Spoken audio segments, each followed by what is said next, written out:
کئی سال پرانی بات ہے، تلسی پور گاؤں میں رامو نامی ایک بیوپاری اپنی بیوی قدسیہ کے ساتھ گاؤں میں رہتا تھا۔ وہ قربانی کے جانوروں کا بیوپار کرتا تھا۔ سب لوگ اس پہ بہت اعتبار کرتے تھے کیونکہ اس کے جانور اعلیٰ نسل کے اور اچھے ہوتے تھے۔ اسے اپنے جانوروں سے پیار بھی بہت تھا۔ اس کا ماننا تھا کہ یہ جانور اللہ کی راہ میں قربان ہونے ہیں، اس لیے وہ پورا سال پوری محنت مشقت سے اور پوری محبت اور لگن سے ان کا خیال رکھتا، ان کی خوراک کا خیال رکھتا، ان کی صحت کا خیال رکھتا۔ اس کے بعد سال کے بعد جب عید آتی تو وہ انہیں مناسب معاوضے پر فروخت کرتا۔ خاص طور پر غریب لوگوں سے وہ بہت کم معاوضہ لیتا تھا۔ قدسیہ، تمہیں تو پتہ ہے کہ عید کے دن کتنے قریب ہیں اور میرا سیزن یہی لگتا ہے۔ آج کل قربانی کے جانوروں کی مانگ ہے، لوگ اچھے اچھے جانور خرید رہے ہیں اور میرے تو ویسے ہی گاہک لگے ہی ہوئے ہیں۔ اس لیے اب عید تک میں روزانہ جلدی منڈی جاؤں گا اور دیر سے آؤں گا۔ تم میرا انتظار مت کرنا، دوپہر کا کھانا کھا لیا کرنا، رات کو میں تمہارے ساتھ کھانا کھاؤں گا۔ رامو، کیا آپ ہر سال کی طرح اس دفعہ بھی غریب لوگوں کو بہت کم قیمتوں پر قربانی کے جانور دیں گے؟ میری ایک دوست ہے، اس کے حالات بھی بہت خراب ہیں، اسے بھی میں نے آپ کا بتا دیا تھا، آپ انہیں بھی کم قیمت پر جانور دے دیجئے گا۔ ہاں ضرور قدسیہ، کیوں نہیں، میں انہیں دوں گا۔ اور اس کے علاوہ جتنے بھی لوگ ہیں، میں ہر سال غریبوں کو کم قیمت پر ہی جانور دیتا ہوں اور ہمیشہ دیتا رہوں گا۔ میں جانتا ہوں کہ اللہ کی راہ میں قربان کرنے کی ان کی استطاعت تو نہیں ہوتی، لیکن وہ چاہتے تو ہیں، اس لیے میں ان کی مدد کرتا ہوں۔ اس کے بعد رامو جانوروں کا بیوپار کرنے منڈی چلا جاتا ہے۔ منڈی میں دور دور سے بیوپاری آئے ہوئے تھے۔ ہر کسی نے اپنے جانوروں کی بولی لگائی ہوئی تھی۔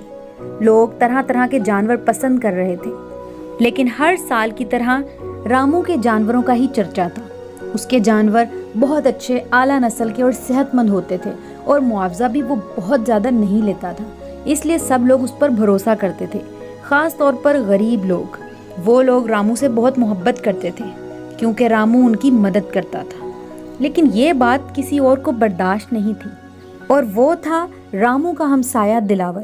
دلاور بھی ایک بیوپاری تھا، لیکن وہ اپنے جانوروں کا بالکل بھی خیال نہیں رکھتا تھا۔ سارا سال اسی طرح انہیں لاغر اور کمزور رکھتا، لیکن وہ رامو سے بہت زیادہ حسد کرتا تھا۔ وہ کہتا تھا کہ اس کے جانور اتنے کیوں بکتے ہیں۔ اس حسد میں آ کر وہ آدھی رات کو رامو کے استبل میں گیا۔ وہاں پر جا کر اس نے جانوروں کے پانی میں دوا ملا دی۔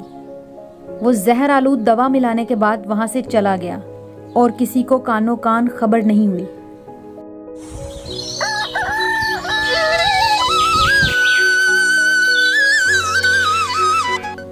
اور پھر اگلی صبح جب رامو اپنے استبل میں آیا تو وہ یہ دیکھ کر حیران رہ گیا کہ اس کے سارے جانور مرے ہوئے تھے۔ وہ بیچارہ رونے لگ گیا کہ آخر راتوں رات انہیں کیا ہو گیا۔ وہ روتا رہا اور اپنے رب کے حضور التجا کرتا رہا۔ قدسیہ، یہ سب کیا ہو گیا؟ قدسیہ، سب کچھ برباد ہو گیا۔ قدسیہ، میرے سارے کے سارے جانور مر گئے۔ میں نہیں جانتا راتوں رات انہیں کیا ہوا، لیکن قدسیہ میرے ساتھ ایسا کیوں ہوا؟ میں نے تو کبھی کسی کا برا نہیں چاہا اور اللہ کی راہ کے لیے کرتا ہوں سب کچھ۔ رامو، آپ ایسی باتیں مت سوچیں۔ اللہ آپ سے ناراض نہیں ہے، بلکہ اس نے تو آپ کو آزمائش میں ڈالا ہے۔ وہ آپ کو آزما رہا ہے اور آپ کو چاہیے کہ اس کی آزمائش پر پورا اتریں۔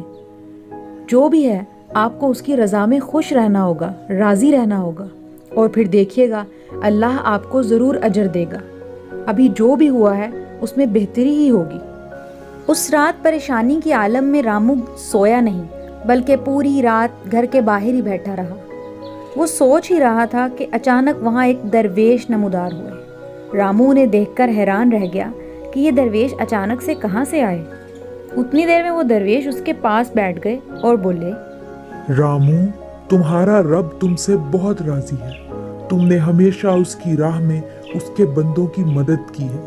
جو کچھ کیا ہے اس کی رضا کے لیے کیا ہے، اور آج بھی جب اس نے تمہیں آزمائش میں ڈالا ہے تو تب بھی تم اس کی رضا میں راضی ہو۔